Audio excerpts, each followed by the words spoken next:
500 members నుంచి 800 members వరకు రోజు అన్నదానం ఈ మఠంలో వీరి ఆశయ సాంప్రదాయ అన్నదానం కేంద్రంగా ఈ మఠంలో జరుగుతున్నారు పీఠాధిపతులు. అది బాగా దిగ్విజయంగా నడుస్తుంది. ఇలాంటి పెద్దలు వాళ్ళు చేస్తున్నారని చాలా సంతోషం. ధార్మికంగా అభివృద్ధి కావాలి చేస్తున్నారు మీరు అని చెప్పారు అందరూ. స్వామి మీకు ఇంకా విశేష శక్తిని ఇచ్చి మీతో చేయించాలి. దేవస్థానానికి పరంపర నుంచి సంబంధం ఉంది. చాలా వచ్చిన అన్ని విషయాల్లో మార్పులు తీసుకురావాలా, ధర్మ ప్రచారం చేసిన ప్రమాణం ఇదే. వెంకటేశ్వర స్వామి దగ్గరికి వచ్చాము, అందరికీ ఉపయోగమైనట్టు చేయాలని చెప్పేసి అది అనుకోకుండా రేపే రావడము, వాళ్లకు రేపే ఆనర్స్ దొరకడము. వాళ్ళ 18 సంవత్సరాలు ఒక పీఠంలో ఉండి చదువుకొని వచ్చారు.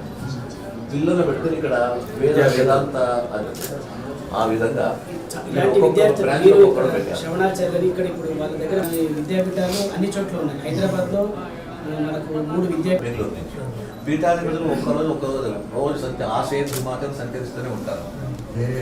కొన్ని విషయాలు వచ్చాయి ఇక్కడ లడ్డూ గురించి. ఈ కొత్తపాలెం తెలుగుదేశం వచ్చిన తర్వాత ఎవరు చైర్మన్ వస్తారా అని ఆలోచిస్తున్నారు. మీ పేరు విన్న తర్వాత ఎవరు ఇట్లాంటి రక్షణ చేస్తే ఆ స్కీమ్ పెంచండి అంటారు.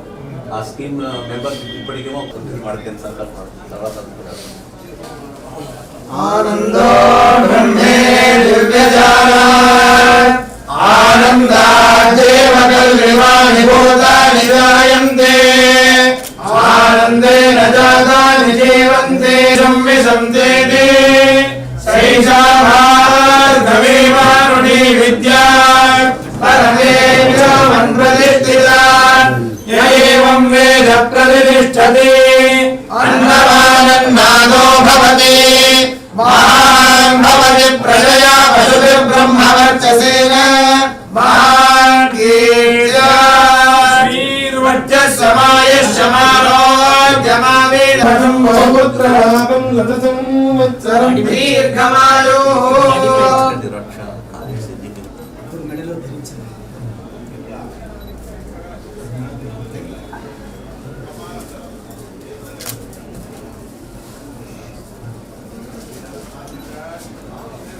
భవతి శతాయుః పురుషः శతేంద్రియ ఆయుష్యేవేంద్రియే ప్రతిష్ఠతి.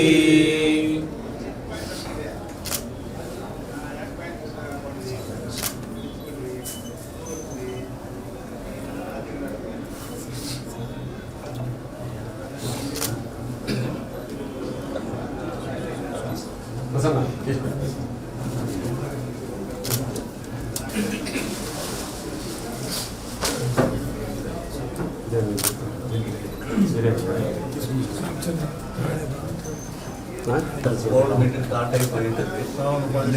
ఇప్పుడైతే ఫ్రీగా